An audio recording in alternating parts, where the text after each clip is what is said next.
Hello and welcome to this webinar hosted by the MiR Community.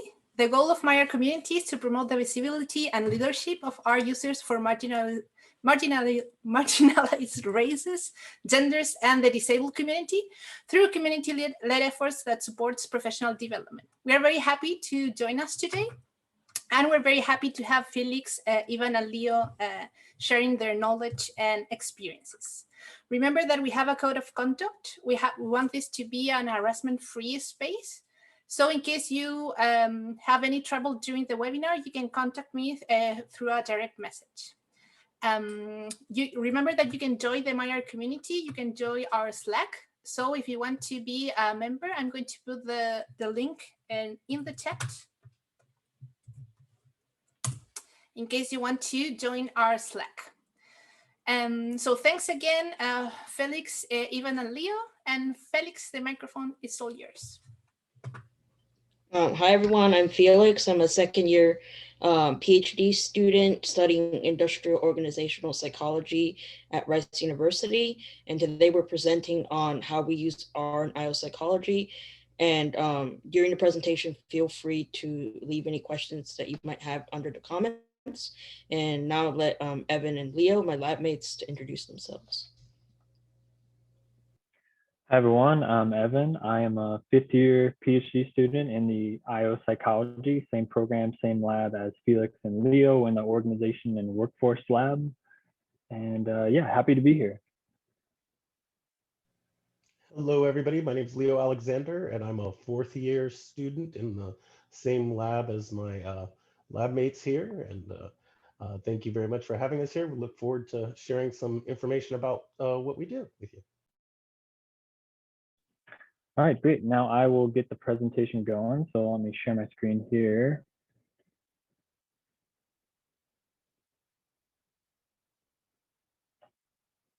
Oops, wrong button.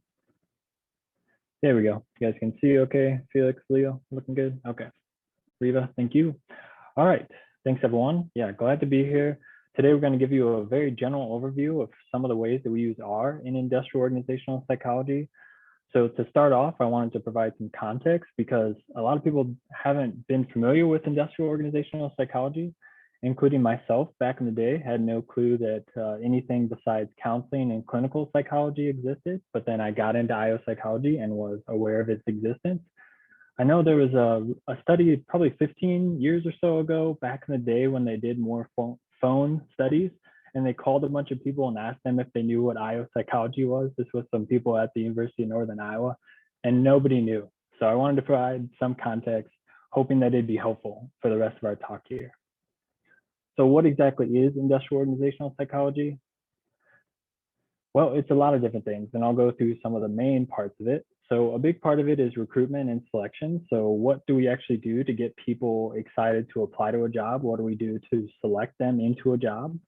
And part of that is designing assessments for things like selection. We can also design assessments for a number of other purposes as well, such as certification, like certifying somebody as an IT professional, for example. Some IOs are in that space.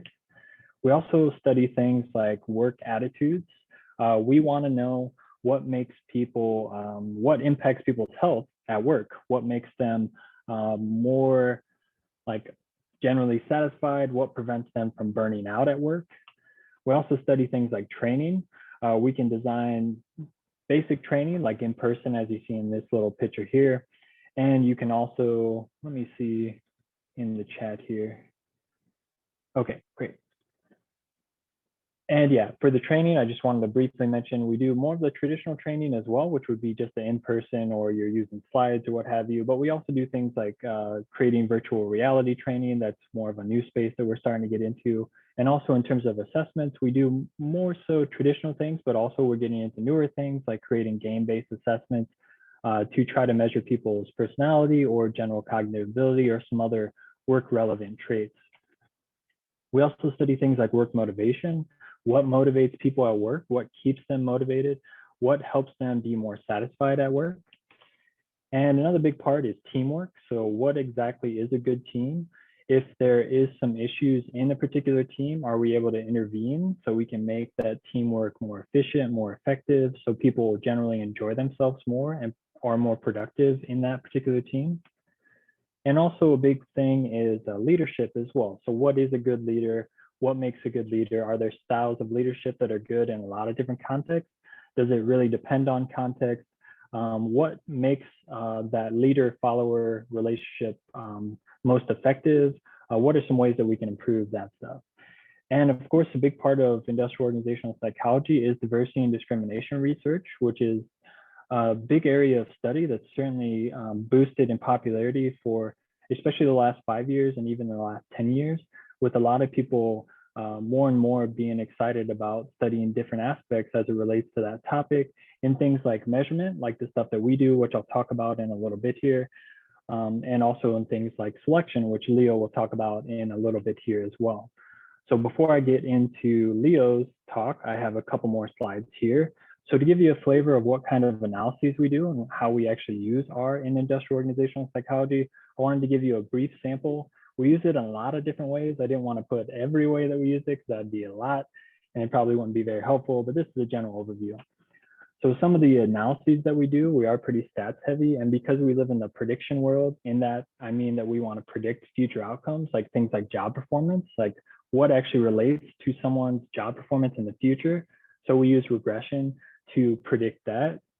And we use various extensions of regression as well. Regression goes a long way. So regression is used in things like machine learning. We use that as well, the fancier regression.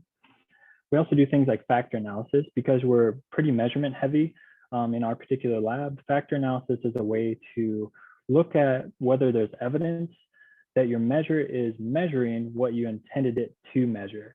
So if you think it has two important parts and you make items to go underneath those parts, then you can use factor analysis as one method to show evidence that that is in fact the case, that these items that you designed for this are in fact related to that particular factor or that important piece of subject matter that you think is really important. And also another extension of regression, there's a big theme here, is structural equation modeling. You can think of boxes and arrows here. This allows for relatively more complex modeling of different phenomena. So you can think of multiple outcomes being modeled. That's a big strength of structural equation modeling. And we also have messy measurement in psychology in that it's difficult to measure things, reliability can be an issue, and that adjusts for some things, some of those things. Yet another extension of regression is multi-level modeling, known by like 10,000 other names, but multi-level modeling is a good way to put it. That's where, for example, if you have a higher level structure, like in an organization, for example, at the individual level would be level 1, but then you could be at the team level, which is level 2. It could be at the department level. You usually don't go beyond 3, and typically you stay at 2, but multi-level modeling is something that's relevant for us in a lot of other fields as well. And there's also something that you might be familiar with is meta-analysis, which is you're taking all of these studies and you're trying to synthesize them into one thing. Sometimes that's one effect size. So let's say it's a bunch of correlations that you're combining into one. There's a technique to combine all of that. So you get a better estimate of the true effect size. In this case, the true correlation. So some of the example R packages that we use, again, there's a whole bunch of stuff that we use, but a basic one would be the psych package. So this offers things like descriptive statistics that are very nice to have and handy and easy ways to get like means and standard deviations and things like that.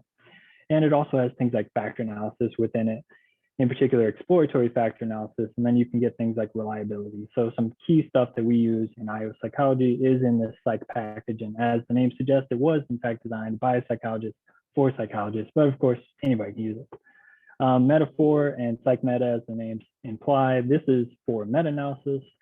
These are some really useful packages that we've used recently to conduct the analyses. Lavon is a really popular package in R to do structural equation modeling. It stands for latent variable analysis. And that's an important part of psychology in that we deal with these variables that are latent that we can't really see. We have these items that we measure. Let's say there's these 5 items here. So we can see that, that's the observed score, but there's also this latent score that we can estimate using some fancy techniques. And that's a way that we use structural equation modeling. And there's also LME4, which is related or offers the capability of doing various multi-level models. And there's GLMNet or GLIMNet, which has a number of different things, lasso regression, some other machine learning. RF, for example, random forest. There's a lot of different things we use. And we do use RShiny as well, which you'll learn about a little later. And I got one more slide here before I get to Leo. One thing that I wanted to mention was that in our lab, measurement is a huge focus as well. And as a part of creating assessments and being involved in evaluating the effectiveness of assessments, we really focus on 3 different things, which is reliability, validity, and then fairness as well. So fairness is the one that I'll talk about in this particular slide. So we really need those 3 key things in order for an assessment to be at the quality that we want it to be at. So in terms of subgroup differences, there can be cases where there could be observed scores that you see. There's a group here and another group here that take the same test, but they end up getting different means. And if you're using them to rank on a particular, like if you're making a decision based on ranks, then those differences could result in an unfair outcome, such as hiring is a very common one, which Leo will talk about in a moment here. There's also something known as differential prediction. So this is where one group takes the same test and another group takes that same test. And you're using it to predict this outcome over here, but it turns out it's not predictive, very predictive for this group, or it's really predictive for this group. And if you're using them to make the same decision, then it's not fair for one group or the other group. You could be disadvantaging one group, or you could be giving an advantage to the other group.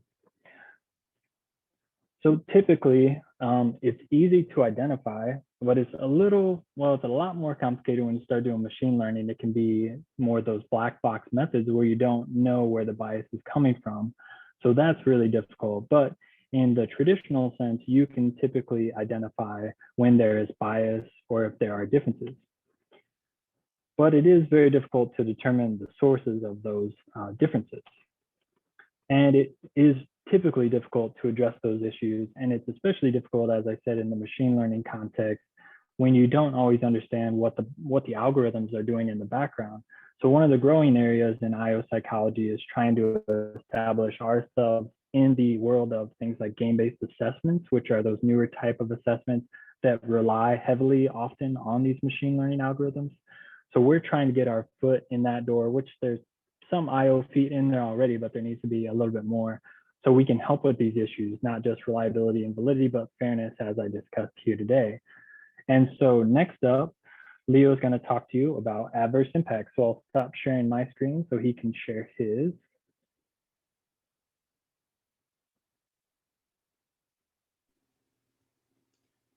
Thank you, Evan. Let me get my screen shared here.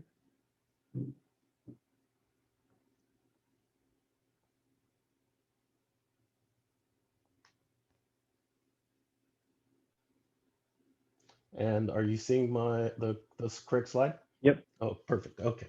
So as an extension of what Evan was speaking about in terms of fairness in hiring practices and employee selection practices, I specifically have looked at a phenomenon called adverse impact. And adverse impact came into importance, at least in the United States, when we passed the Civil Rights Act of 1964, which made various discriminatory practices in hiring illegal. So the Civil Rights Act of 1964 created the Equal Employment Opportunity Commission, and they created a set of guidelines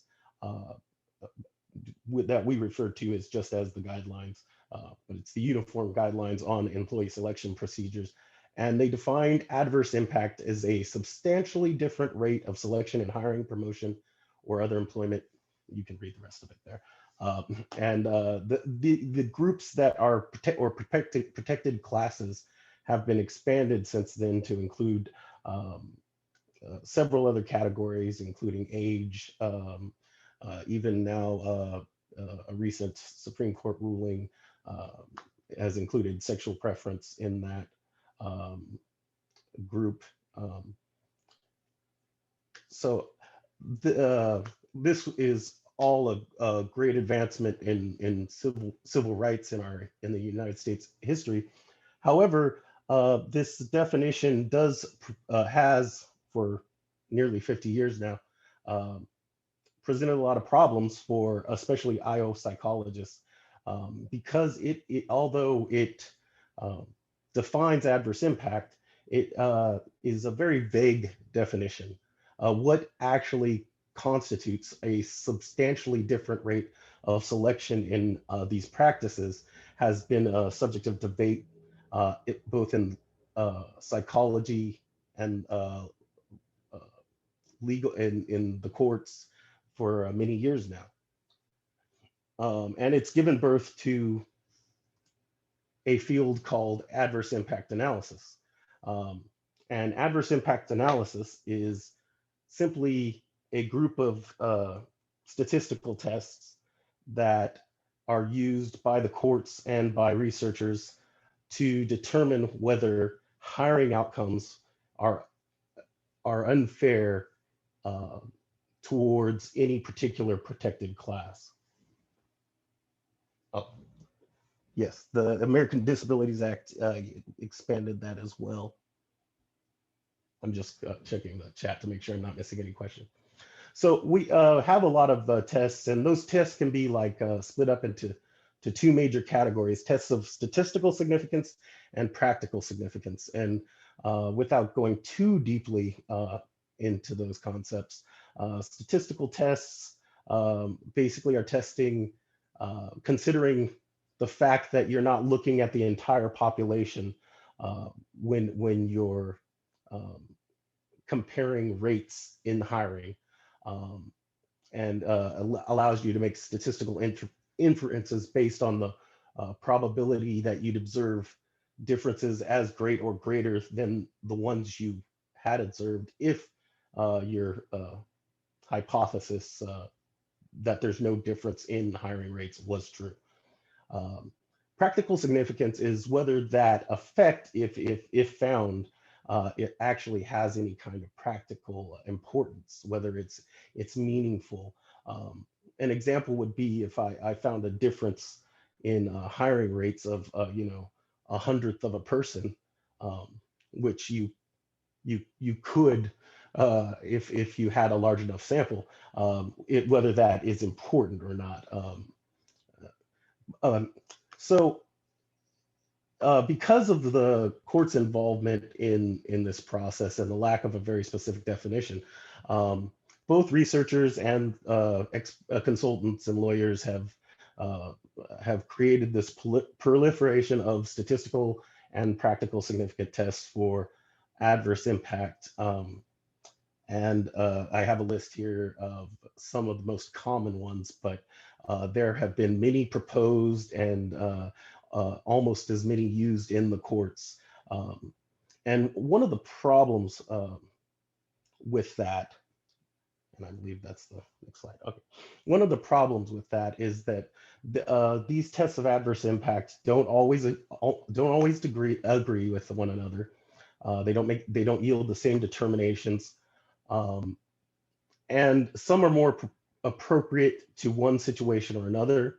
However, a lot of the people using these tests and making these decisions may not possess the statistical background to understand when it's appropriate to use one test or another. The uniform guidelines, unfortunately, do not give specific rules or procedures under which conditions to use these different tests. And as a result, in the courts, very similar hiring decisions have had different rulings, whether it was legal, whether the decisions were legal and upheld or not, because the experts brought forth as evidence different statistical analysis.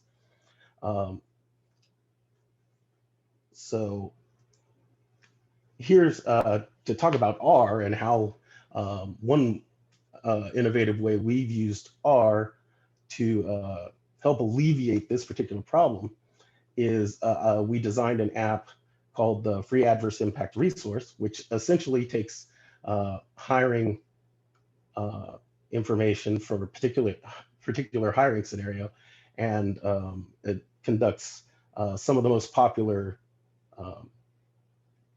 tests of adverse impact, and allows you in a dashboard format to see them all and compare them side to side. And then you can do actually what if scenarios where you adjust the selection rates for minority and the majority group. And one of the things that is good about that, and I'm going to demonstrate it really quick here in a second, is that you can actually see and get a sense for the different sensitivities of the different tests under different hiring conditions, because it's not just like there is a proportionate effect of all these tests at all across all hiring scenarios.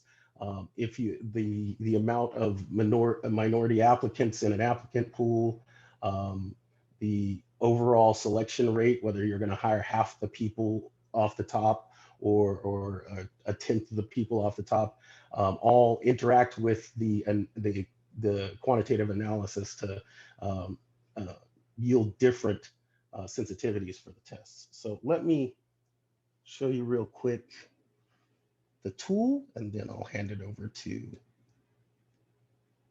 let's see if I can get out of, there we go. And of course I need to reload.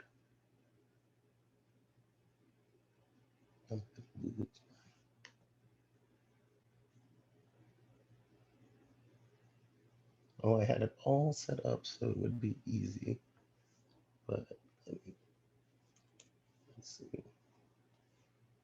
What I'm doing here is just entering the selection scenario, the total minority applicants and the numbers hired. I got a specific number here because I thought it was gonna, okay, that's close enough. So, I mean, hopefully you don't see this chat window. Let me close it. Okay. So in this case, I show 6 statistical tests. The most popular is the 4/5 rule, which simply means that the minority selection rate must be 4/5 or 0.8 or larger. If it falls below that, it's that test fails. As you can see, it's much more sensitive than the other tests.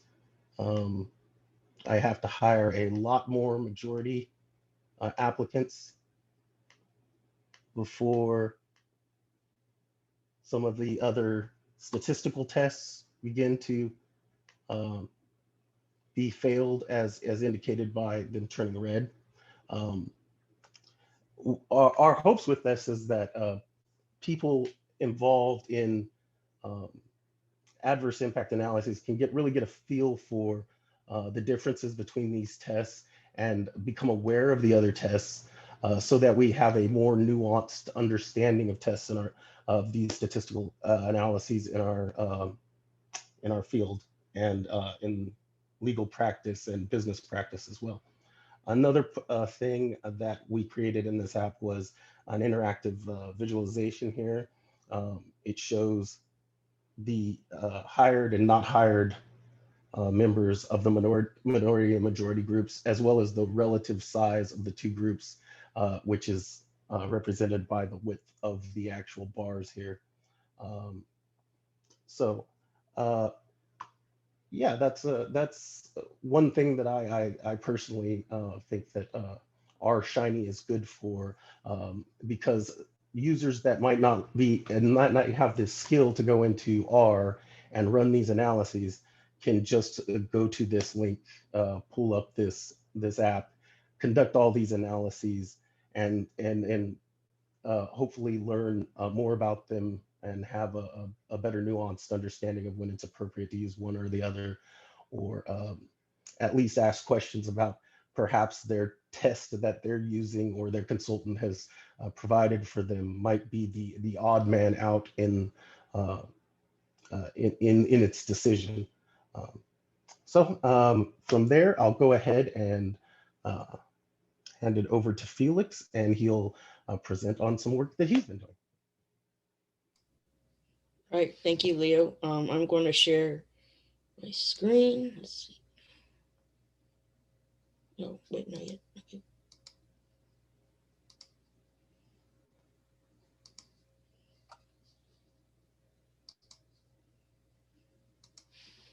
All right, so going off of what Leo was sort of talking about, and in a similar vein, I'll be talking about the American with Disabilities Act, and also what the chat sort of talked about during Leo's talk.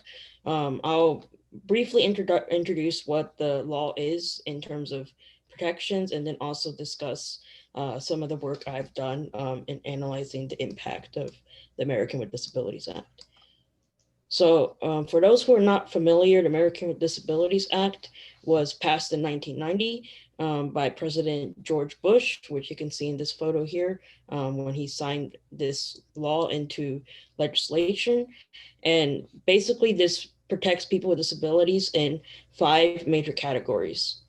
The first is Title I, which is about employment. So this is to make sure that people with disabilities have equal employment opportunities. And this is also regulated by the EEOC in a similar way as adverse impact is sort of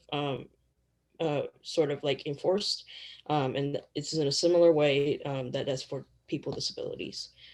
Title II, this is referring to government programs. So this is specifically referring to state and local government programs and making sure that those are accessible for people with disabilities. And in Title III, that's referring to public accommodations. And so this is referring to any privately owned place that provides a service to the public. So this could be things like restaurants, like retail stores, things like that. And it basically is ensuring that people with disabilities are able to access those locations and basically do what they need to do in terms of using these services. And Title IV is referring to telecommunications. And so this is basically talking about how internet and telephone providers need to provide nationwide access for people who have hearing and speech difficulties. And this also applies to things related to the government's, any messages that governments have that need to be accessible. And this is regulated by the Federal Communication Commission. And Title V is more of just referring to miscellaneous protections, and this is just to cover things that are not exactly under the first 4 categories. And these also include things like protection from retaliation when basically enforcing these laws, or if like people with disabilities are suing for certain things like that.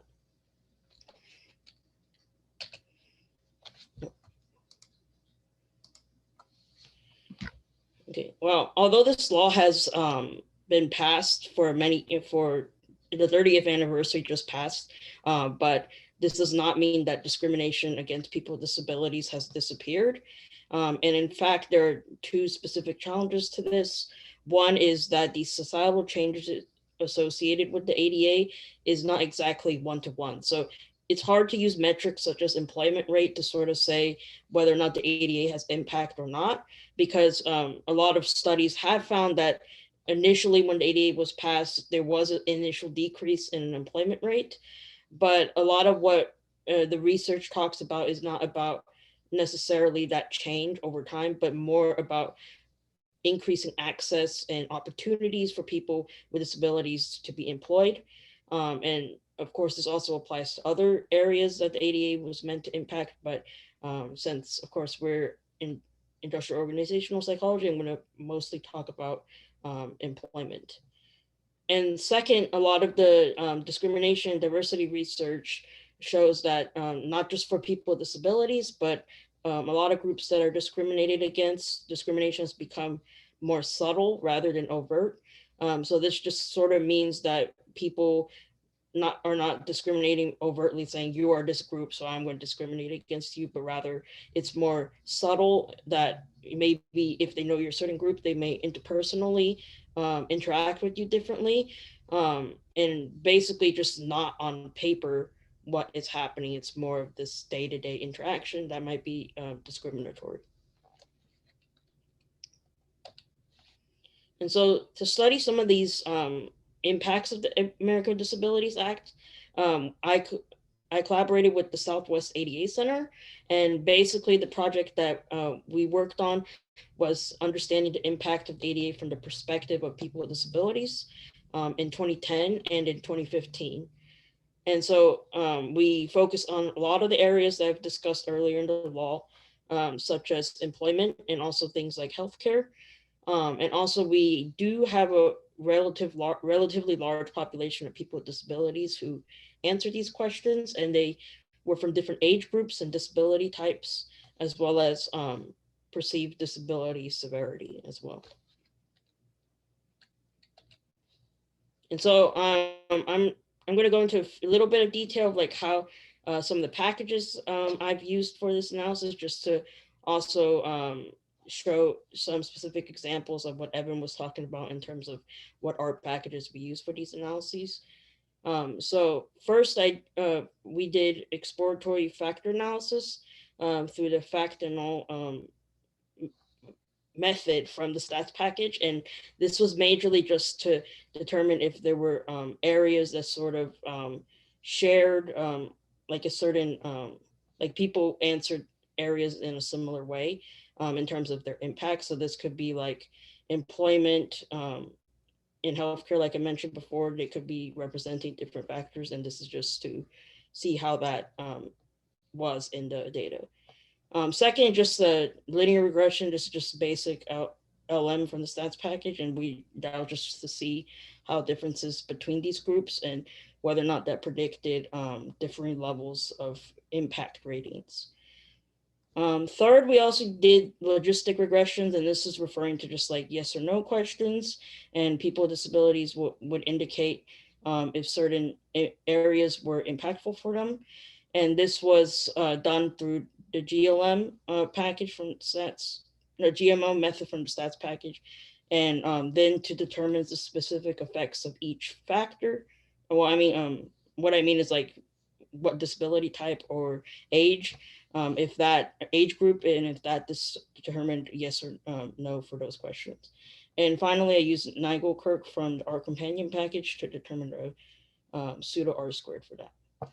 And finally, we had a lot of data which people ranked the impacts, and that was ipsative because if they select a certain area, they would not be able to select a different one for greatest impact. So one way we decided to look into this was through k-means cluster analysis to basically determine where people who generally ranked what areas as high, basically, and just to see what are the clusters associated with that.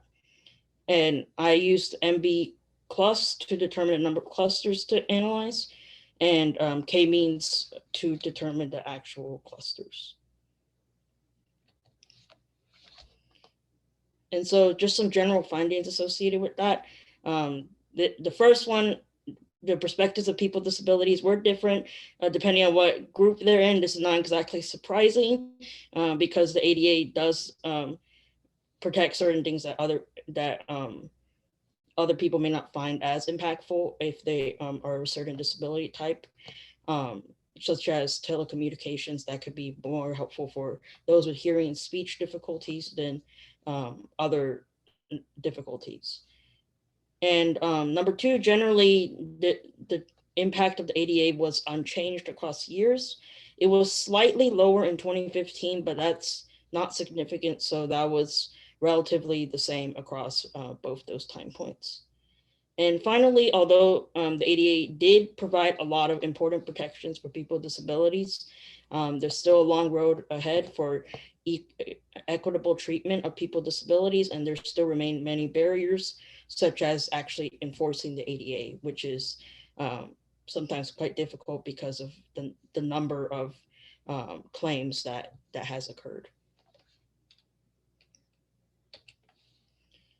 And so before that was most of what I want to talk about for the disability project I worked on. I'm going to provide some concluding remarks about how we use R in industrial organizational psychology. And after that, we'll take questions. So just to cap it off, IO psychology, in IO psychology, R has been growing in popularity, and we often use it to run traditional statistic analysis. Is there something to chat?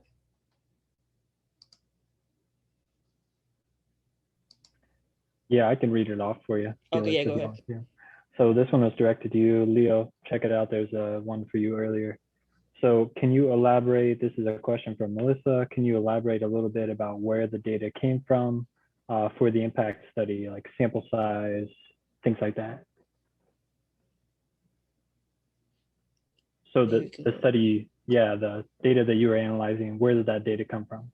Oh, me or Leo? Felix, sorry. Oh, okay, got it. Okay, sorry. Yeah, so the data was through the when I was talking about the Southwest ADA Center, so that there are several across the U.S. Specifically related to helping people with disabilities in regards to these protections. And so a lot of this data came from those networks and how they collected data from there. And we, the sample sizes were around 700 to 800 people, depending on which year. I can't get into too many details because my collaborators have talked about this data still remaining private, but generally I was talking about the overall results of what we found there, if that answered your question.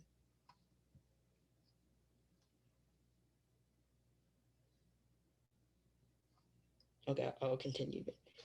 So yeah, we have been using for a lot of our traditional statistic analysis. So this, of course, include like things like linear regression and ANOVA as some of our traditional analyses that we've done, except now using R with that. Two, as Leo showed you, we use R Shiny as a well, I mean, as a data visualization tool, and he was showing the problems of adverse related to assessing adverse impact, but we do use R Shiny as different like visualization as well. Another thing that we are doing now are related to machine learning and big data analyses, and we do use a lot of R for that.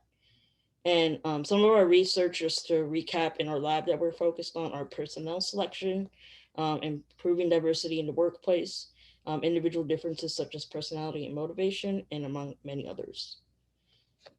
And just another real quick thing, R is still relatively growing in our field, and currently SPSS is the most dominant used software, relatively speaking, in IO psychology. And I did a quick search on ONET, and this is basically just a database of different jobs and showing you like what kinds of skills those jobs are associated with those jobs.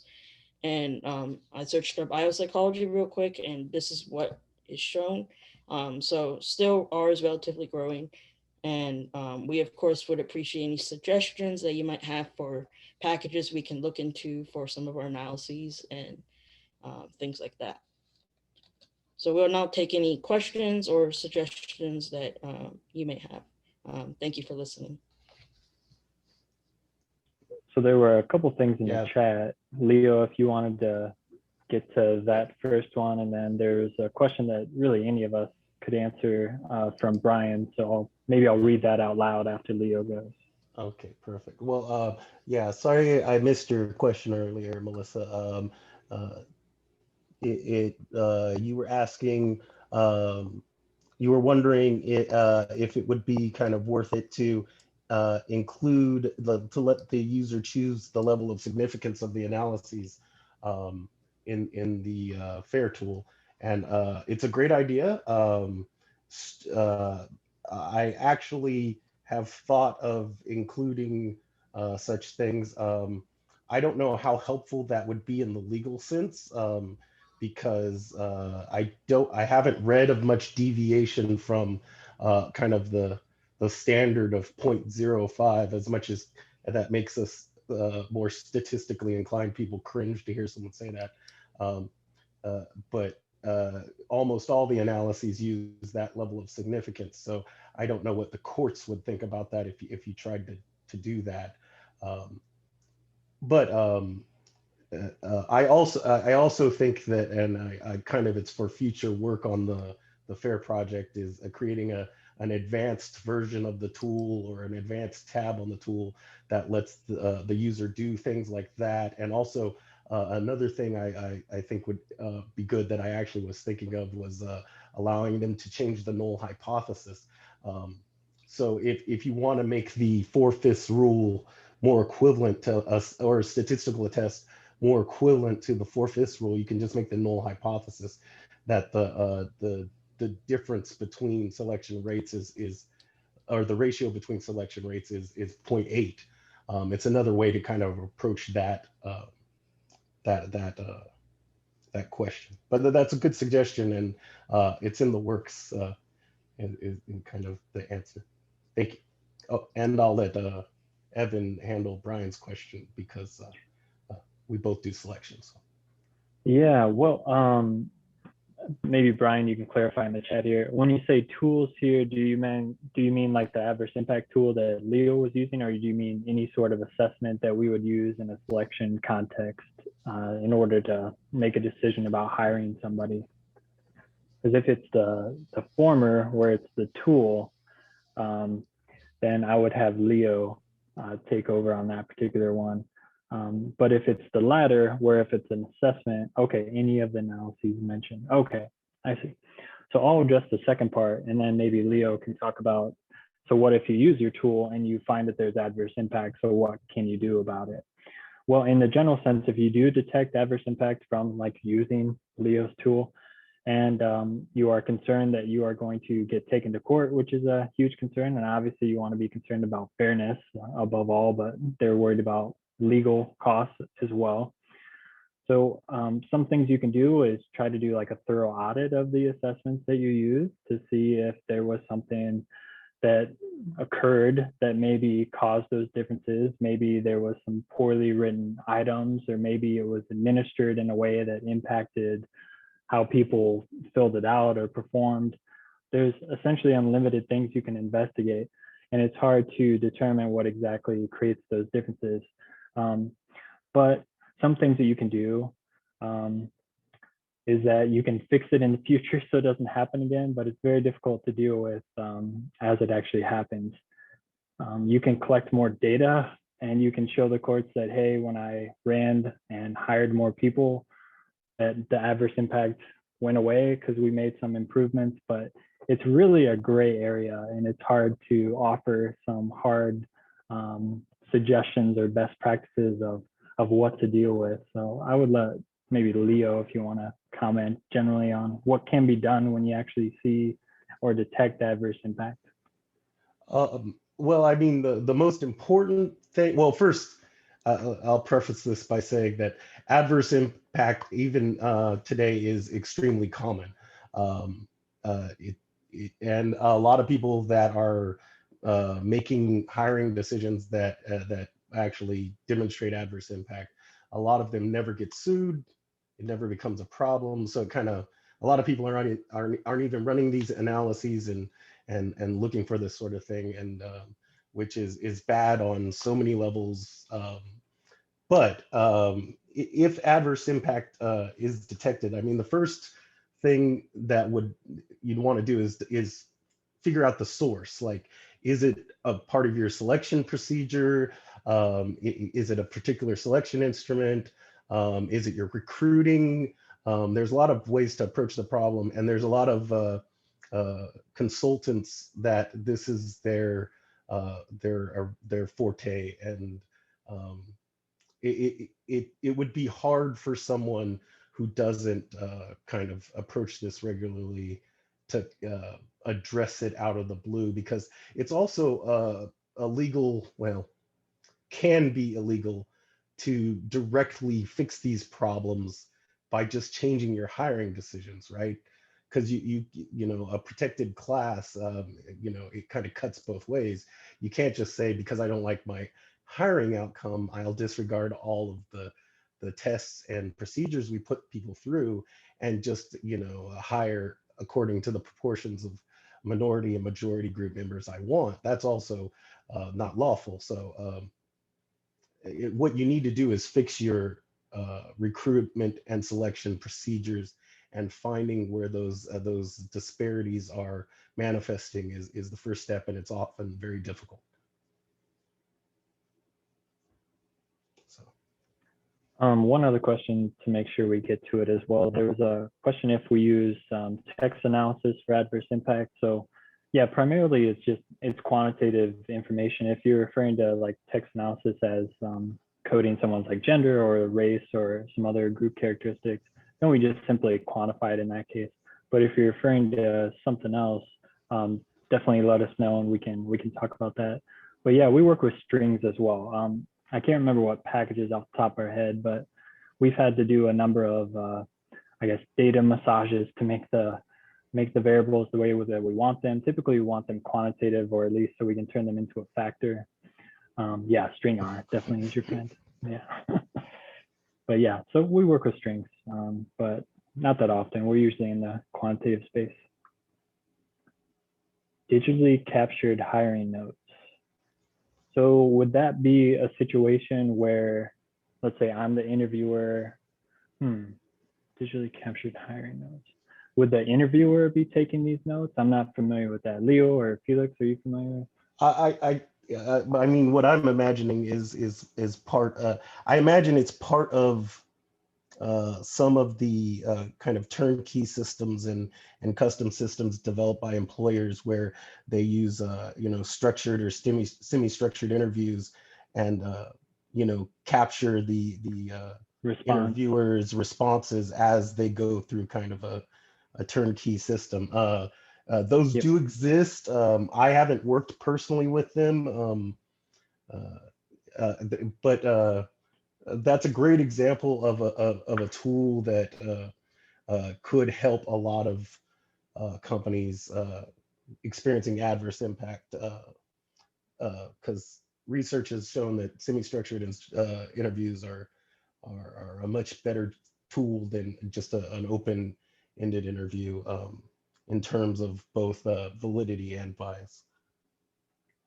Yeah, and one thing similar to that is a newer technique, which we've been writing a paper on, was video interviewing. That's the automatic video interviewing. So it's a situation where it's recorded. There's a company HireView, which offered that particular type of hiring method, but they have just recently discontinued it. They were challenged in court. So it'll be interesting to see how that field goes forward. But the interesting thing about that is that it does analyze speech. It analyzes things. I think they call it paralanguage in a presentation we saw today, which is like pitch, how you use your voice, things like that. And it takes all of that information and makes the decision about whether or not you're a good applicant using a machine learning algorithm. So there's some really interesting stuff. Most of the time, it's people who are super familiar with machine learning that end up designing that kind of stuff.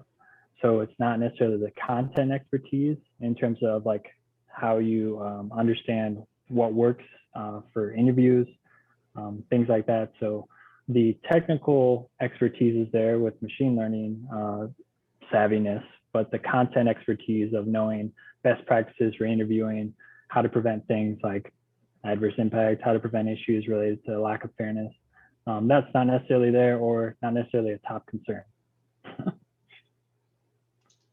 And there's currently a schism between kind of the products that some of the products that are available for hiring and academia in terms of our traditional practices, and a lot of the things relating to reliability, validity, and measurement considerations and bias. A lot of those traditional ways of evaluating hiring tools have not been adapted to these new technologies that are out. And there's a lot of new tools that we just can't say whether they're legal yet, or whether they're biased or not biased, or how biased they are, and what the implications of that are. So it's kind of it's an exciting new frontier in technology that makes a lot of promises, but also poses a lot of challenges that we don't fully understand yet. Yeah, thanks for sharing that write-up. Yeah, interesting stuff to see. Facial recognition in general is really interesting, and then using it in the hiring space is also very interesting. One thing related to Leo's talk, and that Felix, if you want to chime in just a second here about that, because you're leading the effort on this particular paper. But we were working on a game-based assessment that was originally designed to measure personality. So they thought, but when it came down to it, it actually got some relatively surprising results, which I don't know, Felix, if you want to just like briefly talk about the stuff that we saw in that paper. Yeah, just a lot of things are, for game wise, are super cognitively loaded. So sometimes it's very difficult to separate the cognitive components associated with that when trying to measure personality with these game-based assessments. Yeah, and the reason the reason that becomes an issue is that it's a tricky thing in personnel selection, because cognitive ability is typically, or general mental ability is typically, the best predictor across all sorts of jobs. And the more complex the job is, the more predictive that cognitive ability is. But the most adverse impact that we've seen in IO psychology and other fields is because of cognitive ability. So there's this trade-off between fairness, essentially, and prediction, or diversity and prediction. What's the diverse? I forget the trade-off, how they say. Anyways, it's what I described, but there's a word for it. But yeah, it's a difficult situation. So ideally, we want an assessment that measures. It could measure cognitive ability, but we want it to do so in a way that doesn't result in adverse impact. But in this case, they spent a bunch of money to design a computer game. It was actually 2 games to try to measure personality, and it was conscientiousness, which is things like dependability, persistence, achievement striving. And we didn't find very much evidence that it did that. And in fact, it seemed to just measure verbal ability, which is cognitive ability, and then also quantitative reasoning, which again is cognitive ability.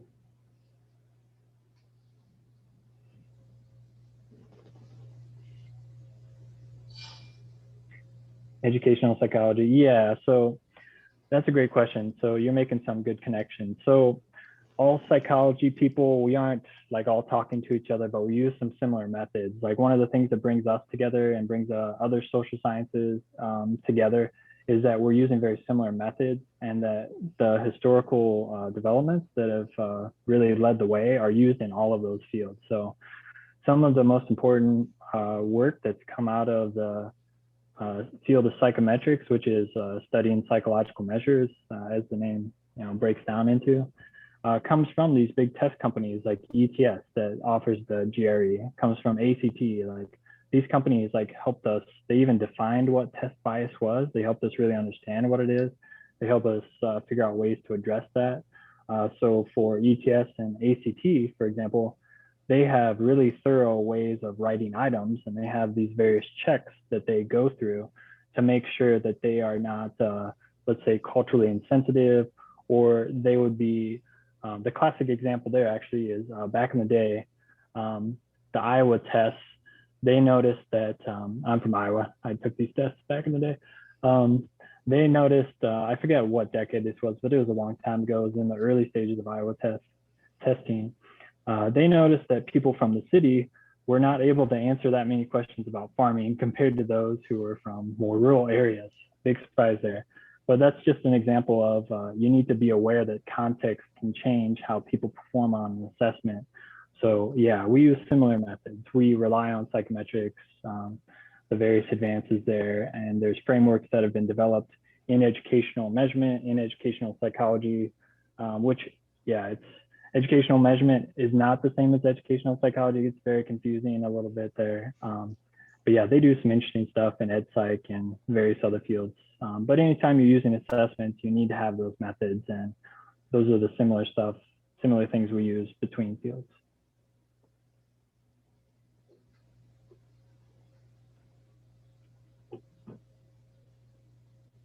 So any other questions? If you have more questions after this, you're welcome to send us a message. Maybe you have Felix's contact or something. You can, yeah, just find. Yeah, I'm on the Slack. So if people have questions, you can directly message me there. So yeah, if that's it, then maybe we wrap it up, or yeah, I don't know if Riva had any closing remarks, or if we should just cap it off here. Well, thank you very much for joining us today and sharing your work. And well, as Felix says, we have a Slack. So if you want to join, I'm going to put again the link on the chat. If you feel that you're a member of the community or you want to be an ally, please join us there. And remember that if you want to be you want to know what are the next webinars, you can check on our webpage or following us on Twitter. So I already put the information there. So thanks again, and please join the Slack in case you want to follow up with Felix there. And well, thank you. I don't know if you want to say anything else. Yeah, maybe just thanks everybody. It was good to be here. Thanks for having us. Thanks for having us. We really enjoyed it. All right, take care. Thanks, everyone. Bye. Thank you.